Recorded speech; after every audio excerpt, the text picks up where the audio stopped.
All right, here we go. It is episode 95. It's Monday, May 13th. We've got the great Jim Duquette with us, former Major League GM for the Mets and the Orioles, MLB Network Radio Sirius XM. Follow him on X at Jim Duquette GM. Proudly brought to you by Flat Stick Pub. Whether it's a date night, guys' night, ladies' night, or large group event, we've got you covered. Visit one of their 6 locations across the Northwest at flatstickpub.com. Big thanks to Andy Largent and the crew there at Flat Stick Pub. Jim, how are you, sir? Everything is good. How about yourself? Good. We had a good baseball weekend. A bunch of club baseball games that were taking place. How was your weekend full of club baseball as well? It was a little practice, and then there was some rain in the area, so there's no games that were played on the youth level, but obviously at the major league level. By the way, we're at the 40 game mark, which as a former GM, we used to kind of split the season either the 40 or 50 game mark. We had an evaluation of the teams, and then you kind of like, okay, but for the next 40 games? What's your move? Where are your strengths? Where are your weaknesses? We kind of use it as a benchmark of the start of the season. 40 games might be a little too early, but maybe the next time we talk or game 50 mark, we can go through that. Well, we can go there. Where do you view, like, let's say, the Mariners after this at this threshold?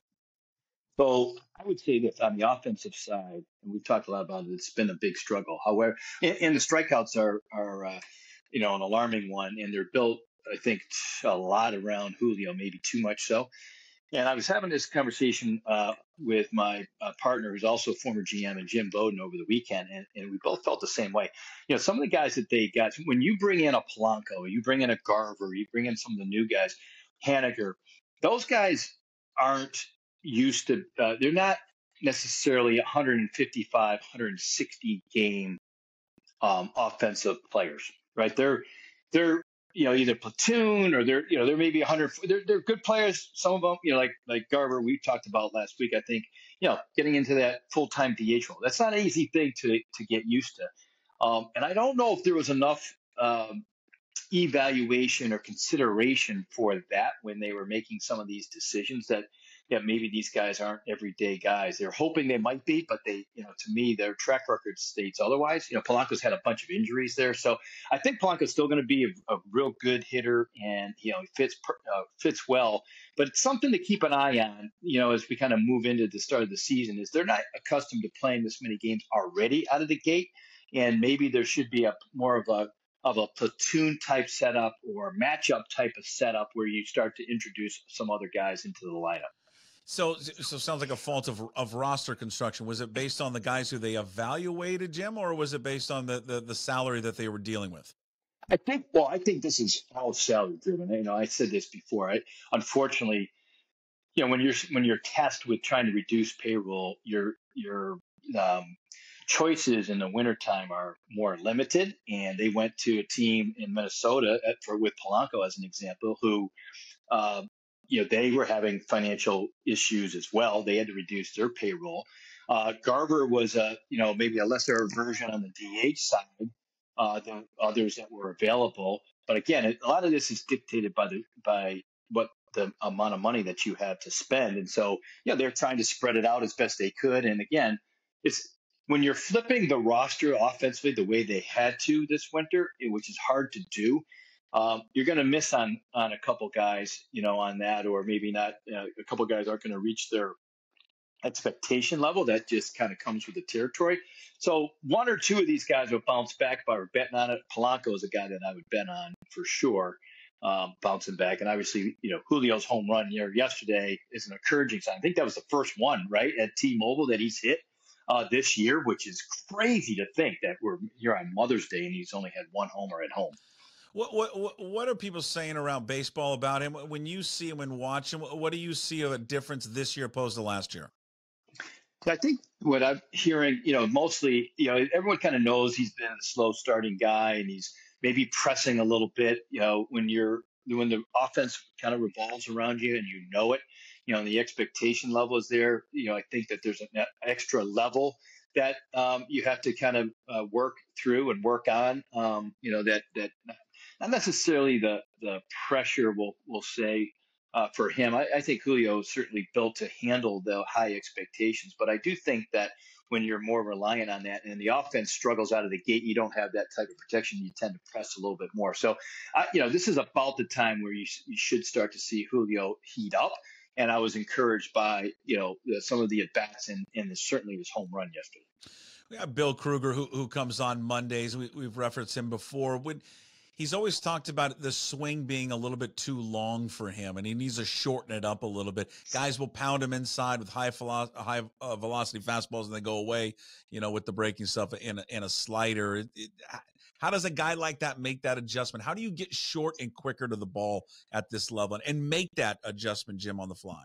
Yeah, it is hard to do. I think really talented hitters can do it a little easier. I think a lot of times it's in your setup, right? So, one thing that's where I would look if I was a hitting coach or that, or even Julio, I'm sure they have. It's, where does he start his hands? Sometimes it's just a matter of bringing him back a little bit, the starting point back a little bit and forward, rather than, okay, it's up here around your ear and then you bring it back for the load and then forward. I think there's some things there that I would look at, in particular. Sometimes also it's if they're pounding them in early, maybe it's back off the plate a little bit and be aggressive on that first pitch. There's some tendencies that happen early on too that you can make adjustments on. So I think it might be a matter of a little bit of both there for him. And, I would expect him to make the adjustment here fairly soon. What the last two starts for George Kirby, we talked about the knee thing a couple of starts ago. Then he comes out in the last start, and it's 5 innings. He's not pitching great, but you've seen guys stay in games after 5 innings and serve up some solo home runs. What have you seen from him in these last two? Anything concerning at all to you? Not yet. I do think though, when you have a knee issue, there is some things that you look for. I look for if there's a drop in velocity. I didn't notice any there. I do look to see if he's leaving pitches up in the strike zone. That's certainly indicative of a home run. The home run balls there. But luckily, there are solo shots. So it's some of this is hard to sort through. It's like, all right, is it just a bad start or is it something that's indicative of what he's dealing with? It's probably the answer is usually a combination of both. But I think that for me, the checkpoints for him are velocity and command. If he has those, you're usually feeling pretty good about it overall. So right now, I don't seem to be. I'm not as concerned there with him. Really, the other starters, except for Brian Wu.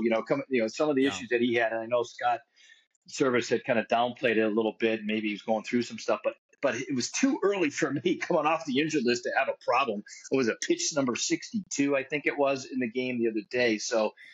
He's something that somebody that I would watch carefully here.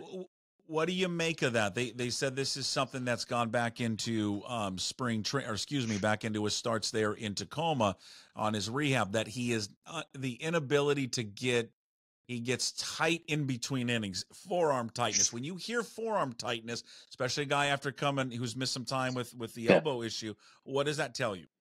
Well, that's, because we've had a lot of injuries, across the game.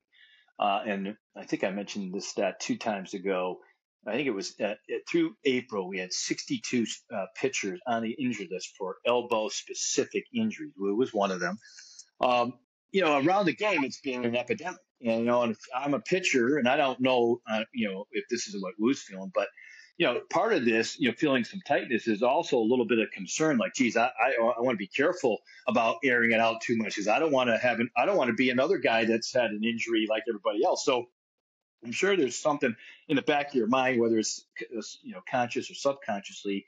But I think with him, it's something that if it does tighten up, longer innings, like what he spoke to, that's an easy remedy. If you identify that, you can trainers can make sure it stays heated, in between innings and stay loose and stay warm. And, I think as the summer goes on, you'll see that get better as the weather gets warmer.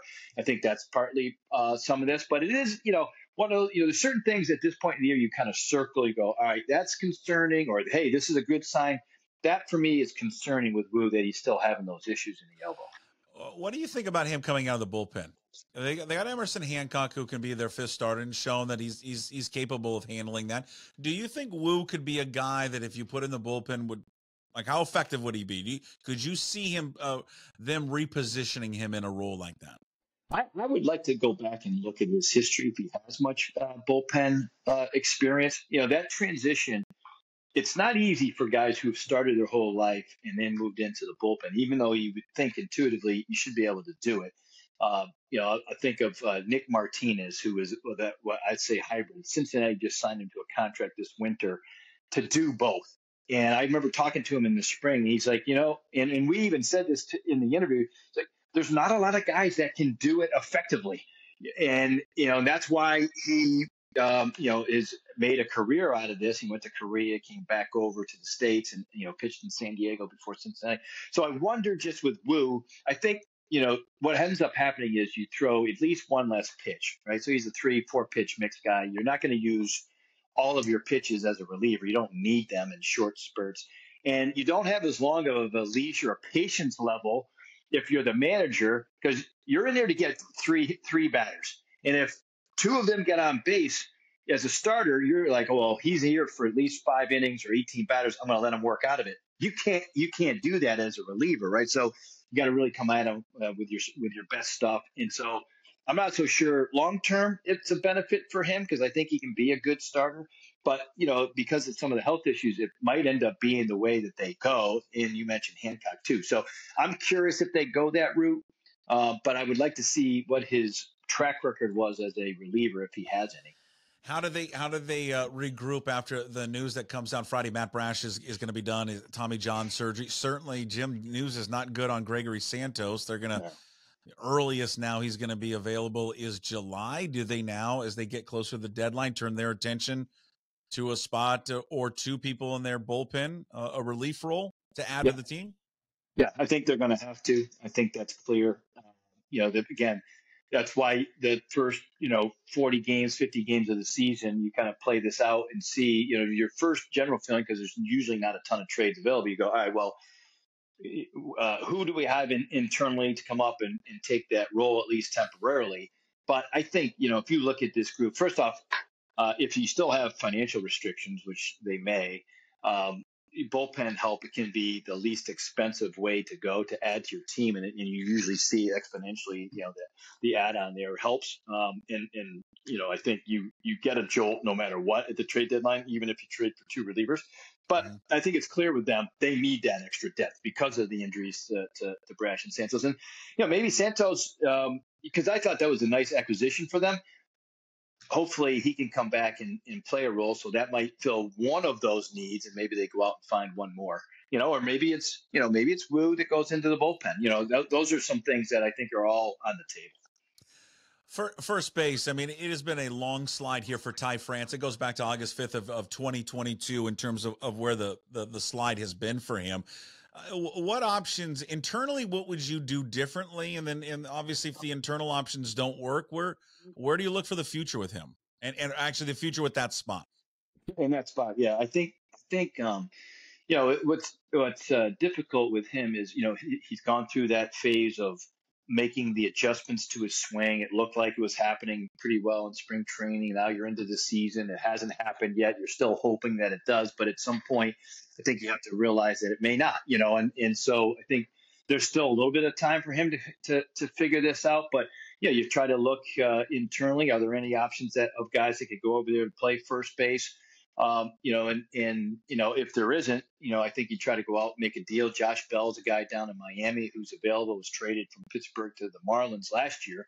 They're having a terrible season. They've already traded guys. He would be a good option because he's a switch hitter. He's got some power, which we know the Mariners need. So he could be a guy that identify. He'd be the first guy to at least consider, because for the most part, everyone else isn't moving guys at the moment. But I still think with Jerry Dipoto, who by the way, it's got to be itching because there's been a couple trades already, and he hasn't been a part of it, right? So he's going to be out there. I wouldn't be surprised if he's checked in on that.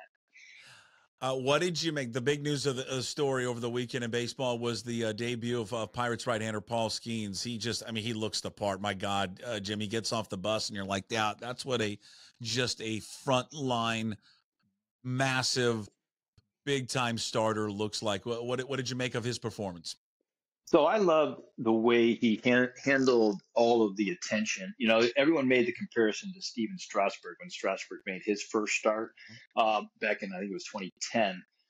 And there's an interesting comparison between the two. The thing is, Skeens didn't have nearly as many starts in the minors and nearly as many innings. And so the results weren't the same. You know, Strasburg, if you remember, went seven, struck out 14, sold the place out. Like it was impressive. But you know, with Skeens, they had 32,000 on a Saturday, decent number of Cubs fans, but it was a great turnout. He just didn't have quite the command that when he gets more experience and gets a couple more innings under his belt, you'll see that his stuff is equally nasty. He threw, I think it was 17 pitches over 100 miles an hour. I mean, that's just insane. It's the most for any pitcher this year in a game.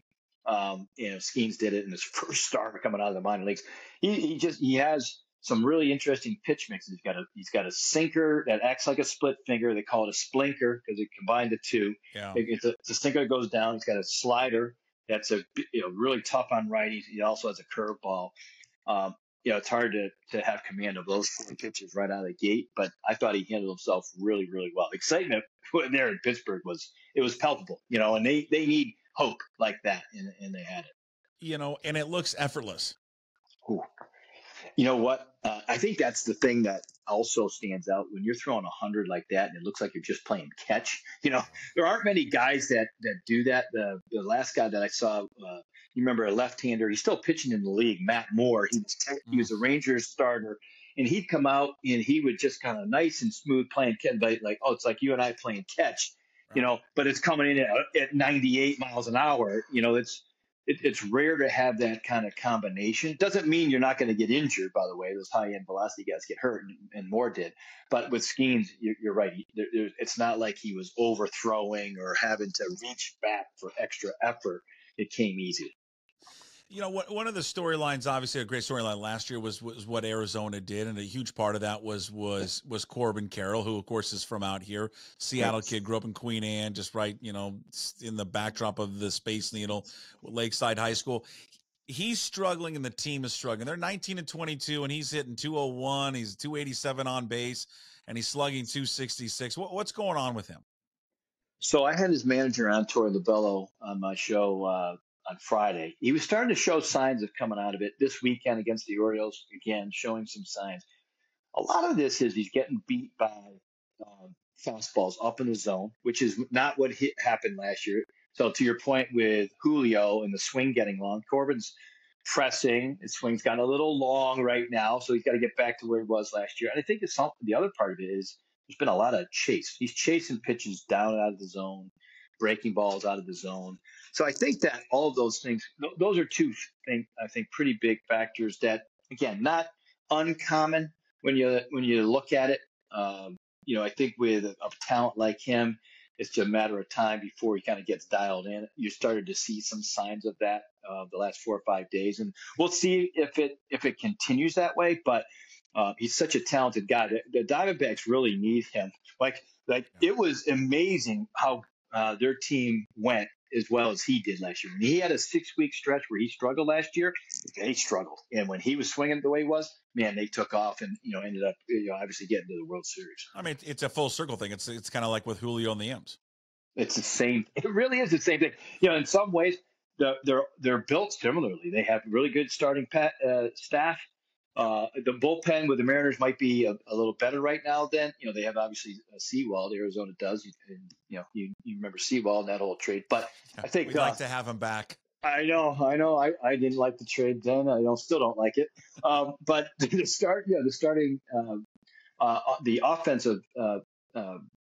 offensive Arizona might be a tick better than Seattle, but there are some similarities for sure. The Royals are in town. I did this on Twitter because my buddy brought it up and just said, who would you rather have? Same age, same. They came into the league the same time. These. Very similar stat line throughout their career. There's some advantages to one particular player. Julio versus Bobby Witt Jr. If you're starting a team right now, who do you take? Oh boy, that is a tough one. And don't play up to the crowd in Seattle. No, Well, yeah, you're always tempted to do that Yeah. whenever, knowing where we are right now. I think that the fascinating thing on that is and I've actually known both of these kids and watched them since they were like 17. Bobby Witt Jr., his dad, senior, I've been friends with. He's a sports agent. I used to negotiate deals with him. And I saw Bobby Witt Jr. when he was in high school on the amateur circuit when he was playing. And I thought the Orioles had the number one pick. I thought they should take Witt instead of Adley Rutschman with the number one overall pick. And Adley's a really good player, and obviously the catching position, switch hitter, everything else. I think if you went back and looked at it so far, Witt has been a little bit better, but I think it's kind of a push. And I think with Julio, again, we're splitting hairs here, but I always take the shortstop, middle of the diamond guy over the center fielder. And it's hard to find center fielders too, but there's so much more that goes on at the shortstop position, so you can impact it defensively too. That's probably the separator for me. They're both star players in the league. You can't go wrong with either one, but I probably would take Witt just because of the position over Julio. And again, it's a tough call. And he's a better base runner, right?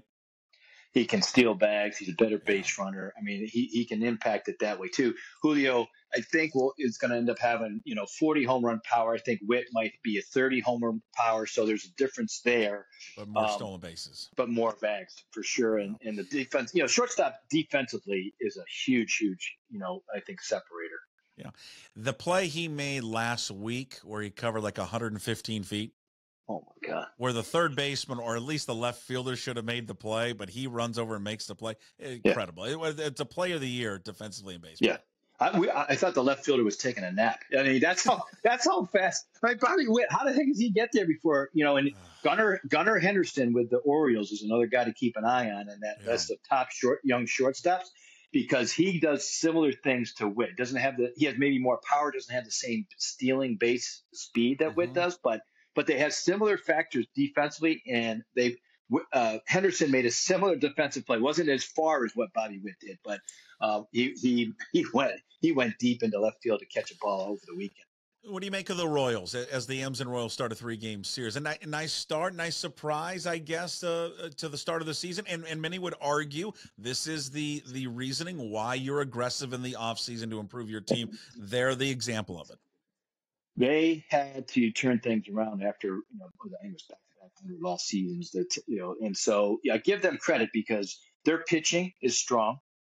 They were leading the league in pitching for a while. I think Mariners have passed them, but they have similar type rotation pieces. Maybe not same dominant stuff, but really good. Bullpen is not as good as Mariners, but again, similar, built around pitching in defense. And their offense is a bit of a work in progress here too. They've got two guys you have to be worried about right now: Bobby Witt, Salvi Perez. I think those are the guys that you want to keep. And then they have an athletic MJ Melendez, who plays the outfield, former catcher that has been swinging the bat better. You look at his numbers now; they're not great, but his last, I think, 10 or 14 games, he's been swinging it better. So it's a pretty evenly matched, series that you don't want to sleep on them. Basically, where in the past these were a feat, this is a series win. We should have. They're not. It's not the old Royals of the last couple of years. Hey, there was a survey that came out. It was a funny survey where it was the least annoying fan bases in baseball. Okay, and number one on that were the Mariners. Now, people would say, "Oh, okay, I guess we're not annoying." See, I take great offense to that, and that means that really, Jim, they haven't been good, so they can't annoy anyone. Is that the right response to that poll?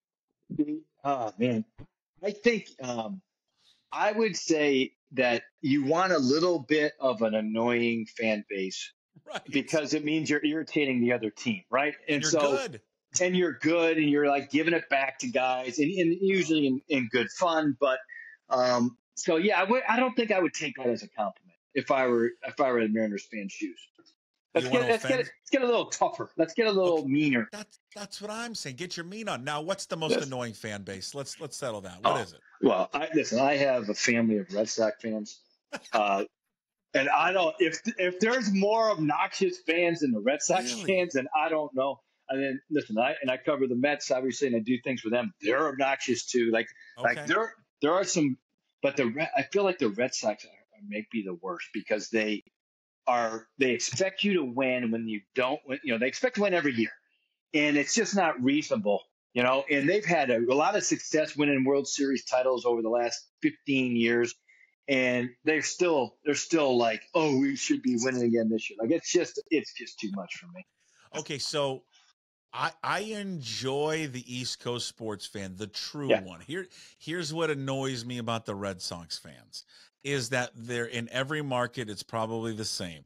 And we have it here in Seattle. There's a group of people that are Red Sox fans because of their success back in the early 2000s who have never lived in Boston, didn't grow up in Boston, have no association with Boston other than, oh, that team looks cool, so I'll start rooting for them.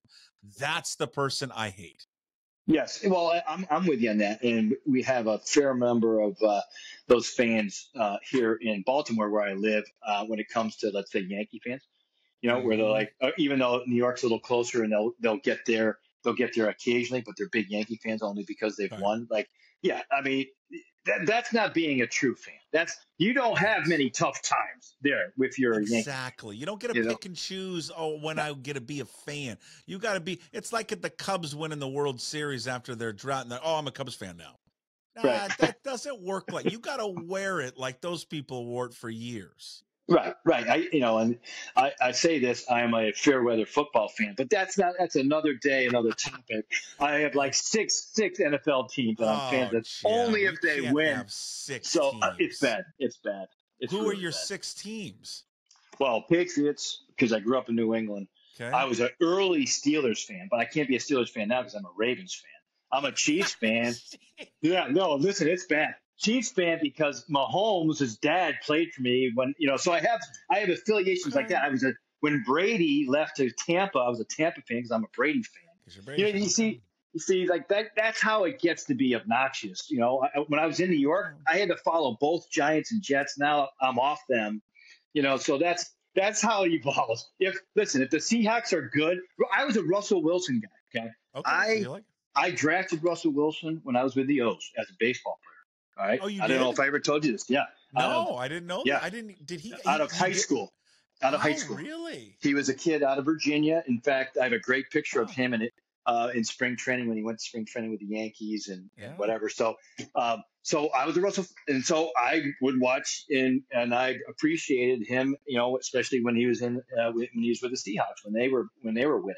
Now that now that he's off and whatever, I had those type of relationships. Well, he's a Steelers fan. I mean, he's on the Steelers. You can't be him because you're a Raven. You're a Ravens fan, Chiefs fan, Patriots fan. Patriots.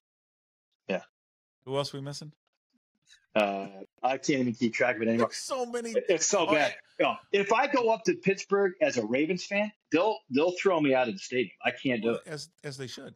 Where do you know where you drafted him? You remember what round? Russell Wilson. He was like in the, I want to say 32nd round or something like that with the Orioles, and then he went on to play. He started NC State, and then played football and then transferred. Right. Yeah. So it was, and we didn't go back, and we should have drafted him as a junior in high school and in college. The Rockies did, and he played. Like a season, I think, in the minor leagues. A couple seasons. Yeah. What do you remember about him in high school? What caused you to draft him? Our scout really liked him in the area. He was an excellent scout, and he just loved the overall athleticism. He had a plus arm too, and he thought he could do. He wasn't sure if he was going to be a better hitter or a better pitcher, but I'll tell you a good Russell Wilson story. When I talked to him, I said, "Russell, our reports were you were going to be a major leaguer." He goes, "Oh, there's no question I could have played in the major leagues." Like he was totally confident in his ability as a major league player. He just was like, I knew my bread was buttered as a football player. He chose the right sport, but he was good enough to play at the major level. Yeah. I'm trying to think of how did you evaluate Kyler Murray coming out? So, he got drafted first round. He was like, what? Was he? He was like 15? 8 or 9. Yeah, 8 or 9. Yeah. So when I saw him, I really liked him. I didn't think he was going to be a baseball player, sign as a baseball player, because his dad, who I believe was Calvin Murray, All right. Did the same thing to my cousin. My cousin drafted him in the Milwaukee Brewers organization, and he had him for a year or two, and then he went into and played football. And I'm like, you know what? Kyler's going to do the same thing. It's exactly what he did. It was, again, financially, it made a lot of sense too. Well, it's fascinating. I got one. It's, you know, that's, I didn't know that story about Russell Wilson. That's crazy. That you guys you ended up drafting him. All right, last thing for you, and then I'll cut you loose because I'm curious about this one because I experienced it this weekend. We had Little League, but then we had a club baseball tournament. So I saw something. I never see this in Little League, but I saw this in club baseball. Now you coach 12 you or 13 you kids? 12 you. 12. Okay, now you got to be careful how you answer this because if you answer this one way, I have to retract what I said this morning. Do you wear the full uniform? No. But the coaches have their own gear. We've got polo shirts. Okay. And then I'll wear like a pair of khaki shorts. Perfect. Or if it's cold out, I'll wear like some jeans or something like that. Yeah. You can't wear this. So what do we? I could not believe the amount of 10U club coaches, Jim, in full uniform. No. What are we doing? No. Bad idea. I'm glad you don't too. I don't know. God, no. If you did, I don't know how these podcasts would be going beyond this. If you did, I'm in shorts and flip flops. Yeah, I can understand that. That's the way. At least have a team hat. At least have a team hat. Yeah. That's fine. But Jim, is jail time appropriate for these people? I mean, do we publicly flog them? I think it's time to get a new coach. Why are they wearing full uniforms? What's the point? They're not playing. We need to talk about this, and then I got one more for you next week. Do you bring a glove to the stadium or not as an adult? We need to talk about this next week. Okay, I got you. All right, there he is, Jim Duquette. The hard-hitting topics here, former GM of the Mets and Orioles, MLB Network Radio, Sirius XM. Follow him on X at Jim Duquette, GM, all brought to you by Flat Stick Pub. Visit flatstickpub.com. Thanks, Jim. We'll talk to you next week. Talk to you next week. See you.